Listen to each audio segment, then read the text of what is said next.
말씀은 우리가 이제 고린도전서 강해를 쭉 하다 보니까 주의 만찬식에 대해서, 만찬에 대해서 나오는 장면이기 때문에 같이 나눠보도록 하겠습니다.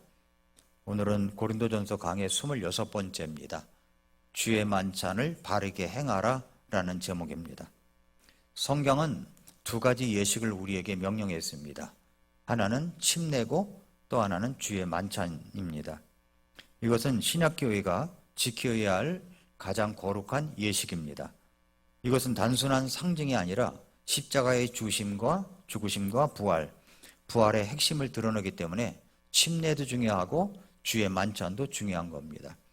침례는 내가 예수님과 함께 죽고 다시 살아나 이제 예수님 안에 들어왔다는 구원의 표징을 이야기하고, 그 다음에 주의 만찬은 예수님이 우리를 위해 죽으셨다는 이 구원의 중심을 계속해서 기억하게 하는 그런 예식입니다. 그래서 주의 만찬은 그리스도인의 믿음의 중심이라고 할 수 있습니다. 그리고 이런 것들을 행한다는 것은 영적 건강을 보여주는 영적 체온계라고 할 수가 있습니다. 그런데 이런 예식을, 주의 만찬식을 아주 심각하게 훼손하고 무너뜨린 교회가 있습니다. 그 교회가 바로 고린도 교회입니다. 고린도전서 11장 19절에 보면은 내가 너희를 칭찬하지 아니하노니, 칭찬 안 하겠다 이겁니다. 이 문제에 대해서 너희가 함께 모이는 일이, 자, 모이면 좋은 거 아닙니까? 모이면 힘이 되고, 모이면 우리 주님이 함께 하시고 이러는데, 너희가 함께 모이는 일이 더 좋은 일이 되지 못하고 오히려 더 나쁜 일이 되었다는 거예요. 모이는 것이 나쁜 일이 되었다는 겁니다. 고린도 교회에. 정말 무서운 말 아닙니까? 모이면 힘이 되고 모이면 격려가 되어야 되는데 모일수록 나빠진다는 겁니다. 예배가 열렸는데 오히려 하나님을 더 노엽게 한다는 이야기죠. 이것은 주의 만찬을 행했는데 축복이 아니라 징계를 받는다는 걸, 징계를 받을 수 있다는 겁니다. 그러므로 오늘 우리는 왜 바울이 고린도 교회를 칭찬하지 않았는지, 무엇이 이렇게 위험하다고 말하는 것인지, 그리고 오늘 우리 교회와 성도들에게 어떤 메시지가 주어지고 있는지를 함께 살펴보겠습니다. 첫째로 고린도 교회가 무너뜨린 주의 만찬의 질서, 이 부분을 보겠습니다. 주의 만찬은 하나님의 질서 가운데 주신 예식입니다. 그러니까 예식을 할 때 질서가 있어요. 그런데 고린도 교회는 이 질서를 뒤집어서 주의 만찬을 그것이 의미하는 것이 아닌 것으로 만들어 버렸다는 겁니다. 그 첫 번째 문제가 바로 교회 안에 분열이 됐다는 거예요. 주의 만찬 자리까지 이 분열이 들어왔다는 거죠. 만찬식을 했는데 분열이 됐다는 겁니다. 그 첫 번째 문제 제기가 뭐냐면 분열이 주의 만찬에 들어왔다. 이게 18절 19절입니다. 무엇보다 먼저 너희가 교회에 함께 모일 때에 너희 가운데 분쟁이 있다는 것을 내가 듣고 부분적으로 그것을 믿노니 이는 인정받는 자들이 너희 가운데서 밝히 드러나기 위해 너희 가운데 반드시 이단 파당도 있어야 하기 때문이라. 자, 분쟁이 있었다는 건 뭐냐면 그 분쟁이 어디까지 들어왔느냐면 교회에 함께 모이는 모임까지, 모이면 주의 만찬식을 하는데 주의 만찬 자리까지 분쟁이 왔다는 겁니다. 고린도 교회는 이걸 알아둬야 됩니다. 예배하기 전에, 우린 예배한 후에 식사를 하죠. 그런데 이 교회는 예배하기 전에 사랑의 식사 시간이 있었어요. 애찬을 나눴습니다. 오늘날로 말한다면은 예배 전에 공동 식사, 혹은 목장 모임에서 함께 먼저 식사를 한 다음에 목장 모임을 갖고 그러잖아요. 그래서 먼저 모여서 식사를 했다는 겁니다. 이것은 서로 대접하고 서로 나누고 서로 사랑하고, 또 식사 자리에 가난한 성도들은 함께 와서 같이 식사할 수 있게 하고 돌보고, 그렇게 해서 이런 한 가족임을 나타내려고 하는 아주 좋은 모임이었습니다. 그런데 고린도 교회에서는 이 사랑의 애찬이 완전히 뒤틀려 버렸다고 얘기하는 겁니다. 무슨 일이 벌어졌느냐? 당시 고린도 교회는 경제적으로 여유 있는 성도와 그리고 경제적으로 가난한 성도들이 있었습니다. 부유한 성도들은 이제 예배 드리기 전에 먼저 일찍 와가지고 좋은 음식을 싸가지고 와서 마음껏 먹고 취했습니다. 이 교회 안에 와서 취했다는 거 이상한데 고린도 교회에 그랬다는 거예요. 반면에 가난한 성도들은 늦게 왔어요. 근데 먹을 것이 하나도 없는 거예요. 먹을 것이. 가난한 성도들을 배려하는 의미의 나눔이 없었습니다. 심지어 취하는 자들도 있었다는 거예요. 부자들은 잔치를 벌이고 가난한 자들은 굶고, 그래서 그 자리가 사랑의 자리가 아니라 차별의 자리가 되어버린 겁니다. 차별의 자리. 그래서 바울이 20절에 단호하게 말합니다. 그러므로 너희가 한 곳에 함께 모일 때 이것이 주의 만찬을 먹는 것이 아니니 그랬어요.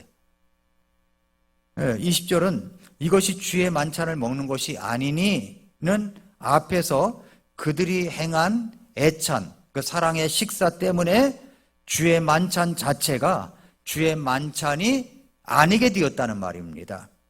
즉 애찬이 엉망이 되어버리고 그 결과도 주의 만찬의 본질도 잃어버렸다는 거죠.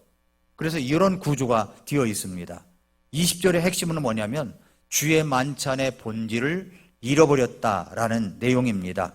그러므로 너희가 한 곳에 함께 모일 때 이것이 주의 만찬을 먹는 것이 아니니, 이것이라는 말이 있죠. 이것이라는 말은 실제로 하고 있던 모임 전체의 행위, 식사의 모습, 그 식사 모습 때문에 주의 만찬이 더 이상 주의 만찬이 아닌 것이 되어버렸다는 거예요.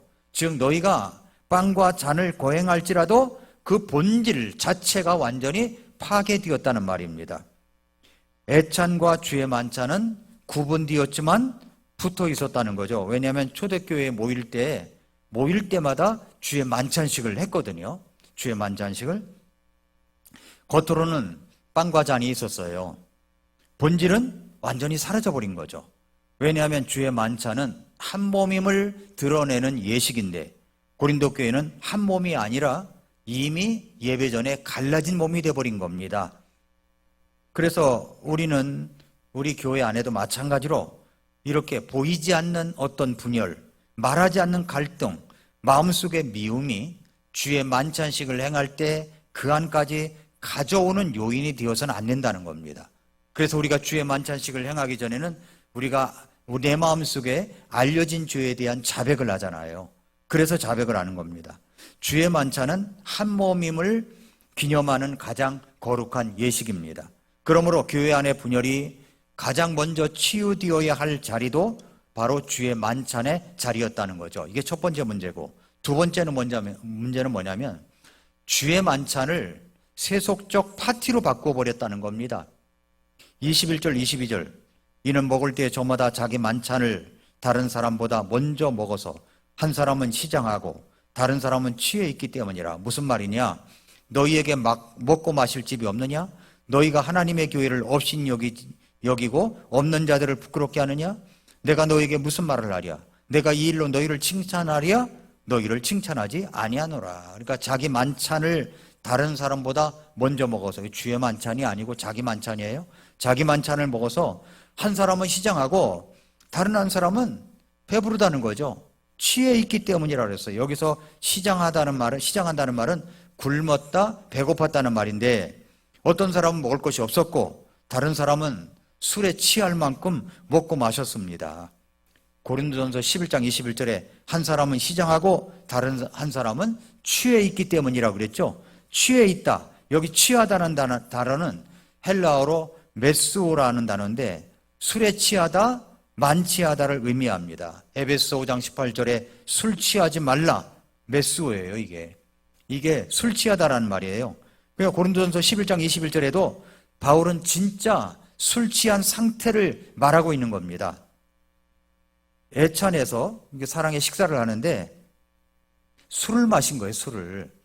왜 그러냐면 초대교회 애찬은 일반 식사 형태였습니다. 각 성도가 음식을 가져오는 공동 식사였어요. 그러므로 뭘 가져오냐면 빵을 가져오고 고기를 가져오고 과일을 가져오고 그 다음에 포도주를 가져오는 겁니다. 알코올, 포도주를. 이 모든 것들이 애찬상에 그대로 올려질 수가 있었습니다. 유대인과 헬라인 모두 식사에는 그냥 식사 시간에 포도주가 기본이에요. 유럽을 가도 뭐 포도주가 기본이듯이 포도주가 기본이에요. 포도주가. 고린도 성도들 중에 부유한 사람들은 풍성한 음식과 포도주를 가져왔습니다. 그러니까 여기 애찬은 주의 만찬 이전에 진행되었는데 그들은 무절제하게 포도주를 마시는 일이 생겼고 심지어 취한 사람까지 나타난 겁니다. 즉 애찬 자리에서 취할 정도로 마신 사람들이 있었다는 거죠. 주의 만찬에서 술 취했다는 뜻은 절대 아닙니다. 만찬식에서 술 취했다는 뜻이 아니에요. 이거를 좀 잘 알아둬야 됩니다. 주의 만찬은 빵과 잔, 포도즙이라는 아주 작은 양의 기념 요소입니다. 기념 요소. 아주 작은 양이죠. 그것을 마시고 술 취한다는 것은 불가능한 일이죠. 따라서 바울이 책망하는 것은 주의 만찬 전에 열렸던 애찬 중에 취했다는 말입니다. 그러니까 고린도 교회가 질서가 그게 없었던 거예요. 교회 안에 질서가. 그러니까 교회 안에 몰래 예를 들어서 이제 이런 것이 질서가 없는 게 뭐냐면 예를 들어서 야외 소풍을 갔다 피크닉을 갔다 그러면 이제 텀블러 속에다가 거기다가 술을 담아 가지고 와서 이렇게 먹는다면은 그런 사람도 있을 수 있잖아요. 이렇게 술을 못 끊어가지고 그런 사람이 그렇게 모여가지고서 아이고 나도 먹는데 당신도 한 잔 먹으라고 하고 또 식사 자리에서도 말이지 뭐 이렇게 하고 이러면은 영적 질서가 흐려지는 거라는 거예요. 그게 그런 것이 아주 교회를 망가뜨리는 요소가 된다는 겁니다. 자기는 그걸 느끼지 못하죠. 근데 이것은 교회를 아주 망가지게 만든다는 겁니다. 그러니까 고린도 교회가 그런 모습이었어요. 정리하자면 고린도 교회에서 무슨 일이 일어났냐면 부자 성도들은 먼저 와서 자신들이 가져온 음식과 술을 마음껏 먹고 심지어 취해버렸다는 거예요. 취해가지고 예배드려요? 이게 질서가 있는 겁니까? 질서가 없는 거죠. 가난한 성도들은 늦게 왔을 때는 남은 음식이 없었고 굶은 채 성찬식에 주의 만찬식에 들어간다는 거죠. 그래서 바울이 단호하게 말합니다. 이것이 주의 만찬을 먹는 것이 아니니라. 20절에 그렇게 말씀했습니다. 이미 애찬에서부터 무너졌다는 것입니다. 고린도 교회 성도들은 애찬 식사 중에 포도주를 과하게 마셔서 실제로 취한 사람이 있었던 것 같습니다. 이 무질서한 애찬 때문에 주의 만찬 전체가 더러워졌고 바울은 이를 강하게 책망하고 있는 겁니다. 주의 만찬은 주님의 죽으심을 기억하는 자리입니다. 다시 말해서 경건과 눈물과 감사의 자리예요. 그런데 고린도 교회에서는 그 거룩한 자리에 세상의 술자리와 다를 바 없게 되어버린 겁니다. 22절에 무슨 말이냐? 너희에게 먹고 마실 집이 없느냐? 너희가 하나님의 교회를 업신여기고 없는 자들을 부끄럽게 하느냐? 책망을 하고 있습니다. 쉽게 말하면 집에서 배부르고 먹고 와야지 주의 만찬 자리를 먹고 마시는 자리로 바꾸지 말아라. 주의 만찬은 너희 배를 채우는 자리가 아니야. 주님을 기억하는 자리란 말이다 라고 얘기하는 거죠. 이것이 이제 오늘날을 적용한다면 이게 왜 이렇게 심각한 문제냐? 이 문제는 단순히 고린도 교회가 좀 철이 없구나, 질서가 좀 없었다, 이 정도 문제가 아니라는 겁니다. 바울은 너희의 이러한 태도가 하나님께 죄가 된다는 거죠. 하나님께 죄가 된다는 겁니다. 우리가 조심해야 할 것은 주의 만찬을 의식, 행사, 형식 정도로 가볍게 여긴다는 것. 주의 만찬은 그리스도의 죽음을 선포하는 자리이고 자신을 살펴야 하는 자리이고 합당치 않게 참여하면 징계를 받을 수 있는 자리라고 하는 것을 여기 성경에 26절, 28절, 30절에 말씀하고 있습니다. 고린도 교회는 주의 만찬을 망가뜨렸을 뿐만 아니라 하나님 앞에서 큰 죄를 범한 것이다 라고 하는 내용을 이야기하고 있습니다. 두 번째로는 바울이 전해주는 주의 만찬의 본질에 대해서 이야기를 합니다. 그것이 이제 23절부터 26절까지 내용입니다.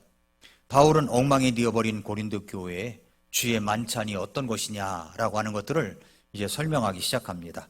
원래의 의미, 목적, 본질을 이제 이야기하고 있습니다.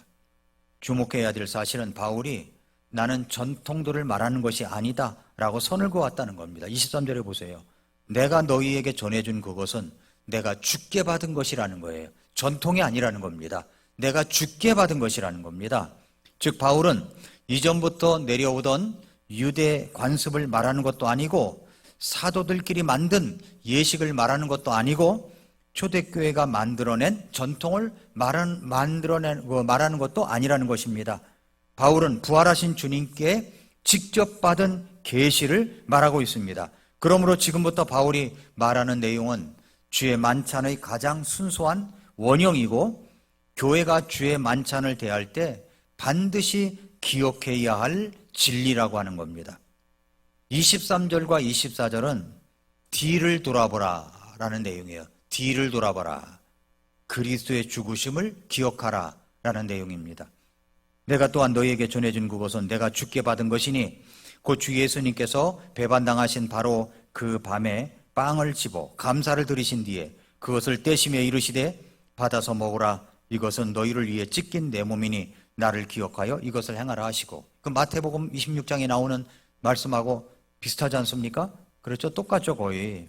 그런데 바울은 주님께서 잡히시던 바로 그 밤, 가장 어두운 밤, 가장 고통의 밤에 빵을 집으시고 감사를 드리셨습니다.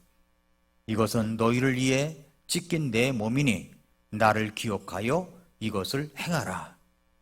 그러니까 주의 만찬은 예수님의 몸을 실제로 먹는 천주교에서 말하는 미사가 아닙니다. 그것은 상징이고 기념이지, 그걸 이제 그 주의 만찬을 하는데 빵이나 잔을 하면은 이것이 예수님의 몸과 피로 변한다. 화채설을 주장합니다. 이게 천주교에서 주장하는 거예요. 그런데 그런 것이 아니라는 것입니다. 우리는 기념설을 믿는 거예요. 기념이지 상징이지 이게 변한다는 이야기가 아닙니다. 빵과 포도즙은 상징입니다. 그것 자체가 은혜를 주는 게 아니에요. 그렇다면 우리는 빵을 떼며 무엇을 기억해야 합니까? 먼저는 예수님의 대속을 기억합니다. 대속. 이사야 53장 6절에 우리는 다 양 같아서 길을 잃고 각각 자기 길로 돌아섰는데 주께서는 우리의 모든 불법을 그에게 지우셨도다. 담당하셨다. 그 말이죠. 예수님은 죄 없으신 분이시지만 나의 죄를 대신 지셨습니다. 그러니까 예수님의 대속을 기억하는 겁니다. 지금 과거를 돌아보라 그랬죠. 예수님이 그렇게 해주신 과거의 대속하심을 기억하라는 것이고, 두 번째는 우리는 그분의 자발적 사랑을 기억해야 됩니다. 로마서 5장 8절에 우리가 아직 죄인이었을 때, 우리가 죄인인데도 그리스도께서 우리를 위하여 죽으심으로써 하나님께서 우리에게 대한 자신의 사랑을 당당히 제시하셨다고 그랬죠. 그러니까 주님께서는 억지로가 아니라 기쁨으로, 사랑으로 우리를 위해 자신을 주셨습니다. 자발적 사랑이라는 것을 기억하라는 것이고, 그리고 세 번째는 우리는 그분의 피로 죄 용서가 이루어졌음을 기억하라고 말씀합니다. 에베소 1장 7절에 그분의 피를 통해 구속 곧 죄들의 용서를 받았으니. 그러니까 주의 만찬은 주님의 죽으심을 다시 붙드는 자리입니다. 십자가가 흐려진 마음을 다시 세우는 자리예요. 다시 처음 사랑으로 돌아가는 자리입니다. 그래서 주의 만찬은 복음의 심장부로 돌아가는 시간이다라고 하는 겁니다. 이것이 이제 과거를 돌아보라는 겁니다. 두 번째는 앞을 바라보라고 합니다. 앞을 바라보라. 25절, 26절 말씀 있죠? 25절, 26절을 읽겠습니다. 저녁 식사 뒤에 또한 그와 같은 방식으로 잔을 집으시고 이르시되 이 잔은 내 피로 세우는 새 상속 언약이니 너희가 그것을 마실 때마다 나를 기억하여 이것을 행하라 하셨느니라. 그러니까 이 잔은 내 피로 세우는 새 상속 언약이라고 했습니다. 주님의 피는 옛 언약을 끝내고 새 언약을 세우는 근거가 되었다는 말입니다. 그래서 바울은 너희가 이 빵을 먹고 이 잔을 마실 때마다 주의 죽으심을 그분께서 오실 때까지 보이기 때문이라고 그랬죠. 오실 때까지 보이기 때문이라. 그러니까 우리가 앞을 바라보면 오실 때까지 주님의 재림을 기다리라 그 말입니다. 그러니까 주의 만찬식을 행하면서 우리는 주님의 죽으심을 기억하고 과거를 돌아보고 예수님이 다시 오심을 기억하는 겁니다. 여기 중요한 말이 오실 때까지예요. 오실 때까지. 주의 만찬은 과거만 붙드는 예식이 아니에요. 미래를 바라보게 하는 예식입니다. 주의 만찬을 할 때마다 우리는 이렇게 고백하는 겁니다. 주님 다시 오실 것을 믿습니다 라고. 믿습니다. 세상이 돌아가는 모든 시스템이 말이죠, 전부 다 예수님이 다시 오실 것을 예측하고 있는 겁니다. 중국의 북경대학 가면은 베이징 대학에 마스크를 쓰고 다닐 수가 없답니다. 왜 그러냐면은 도서관을 들어가도 안면 인식, 어디 무슨 뭘 들어가도 안면 인식, 다 안면 인식인 거예요. 얼굴을 들여대야 들어가는 거예요. 얼굴 인식인 거예요. 얼굴 인식. 그래서 이제 그 천안문 광장 이 탑 이렇게 하는데도 이 CCTV가 엄청나게 많아요. 엄청나게 많아요. CCTV가 중국에 15개가 있답니다. 15개. 15개의 안면 인식을 해가지고서 안면 인식을 해서 범인도 잡아내고 다 하는 거예요. 다 그 안에서 생활하는 겁니다. 아예 그냥 중국 사람들은 그러려니 하는 거예요. 그러려니 하고 통제하고 가방 검사하고 그런 것이 말할 수 없이 많아요. 근데 중국 사람들 우리나라 오면 그런 것이 있습니까? 없습니까? 없으니까 얘들이 살판이 나가지고 곳곳에서 행패를 부리고 그러는 것 같아요.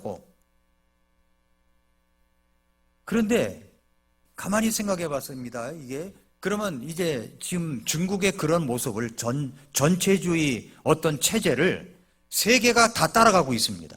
세계가 모두 다 따라가고 있어요. 핸드폰도 봐도 이제 안면 인식이잖아요. 안면. 얼굴 갖다 들이대면 이게 열리잖아요. 다 안면 인식이에요. 그렇게 많아요.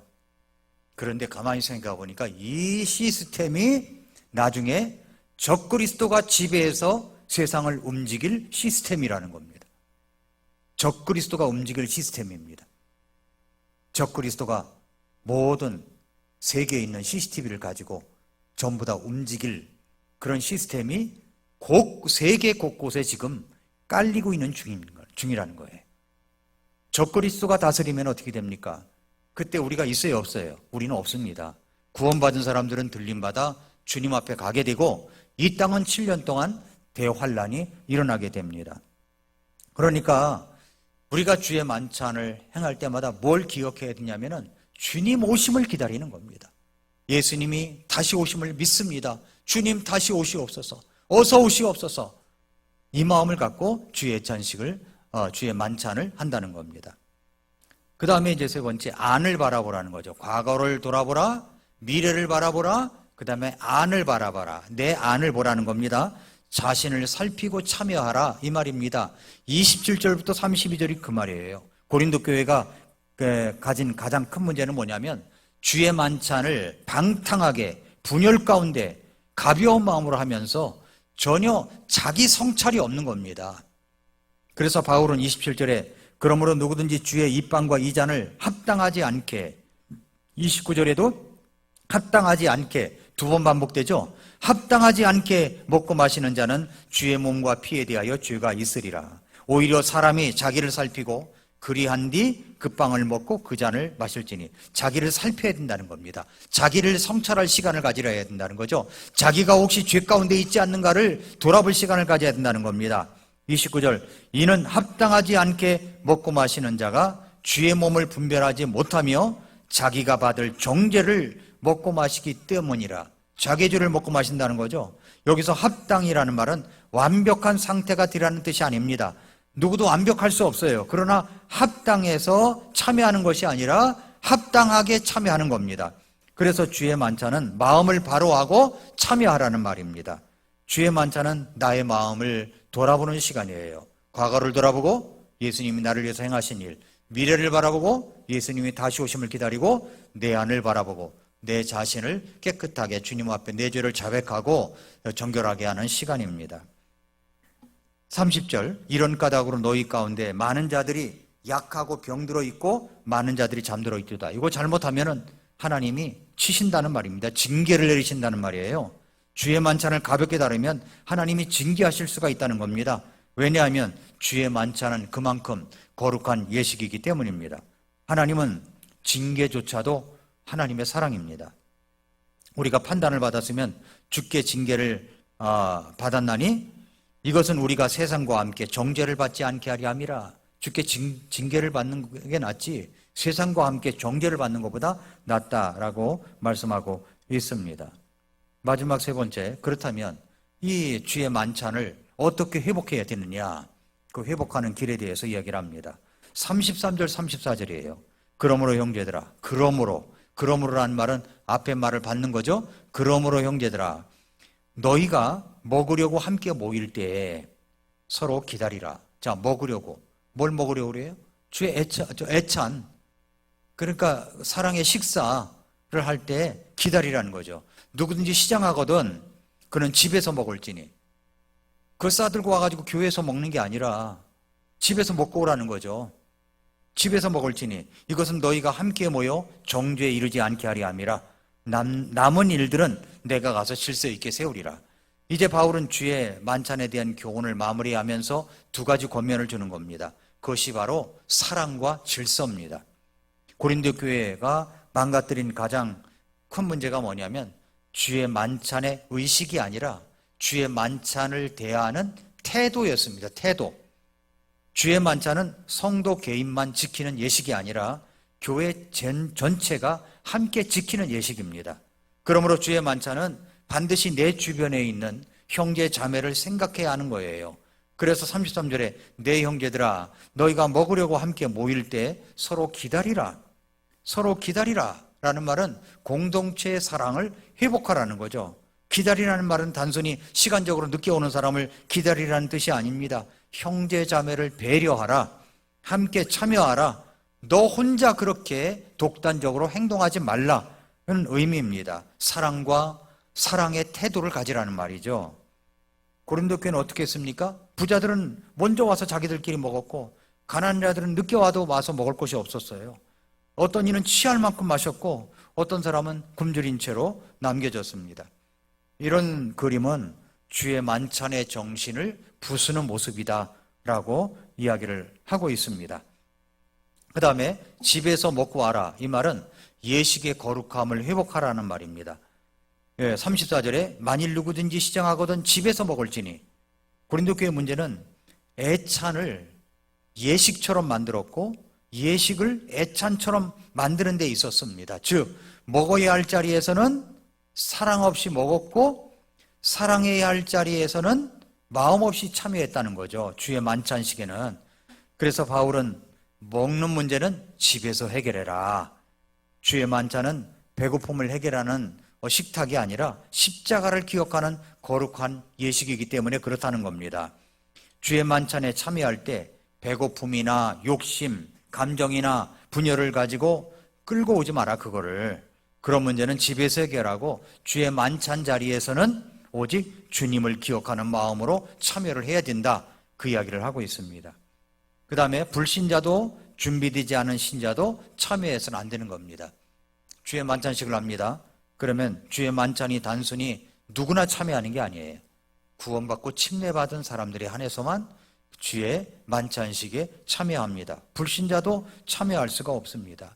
그래서 주의 만찬은 이제 구원의 확신이 없거나 또 회개 없이 살아가는 사람, 형제의 관계가 깨어진 사람, 원한과 분노를 품은 사람, 죄에 빠져 있으면서 돌이키지 않는 사람은 참여할 수가 없다는 겁니다.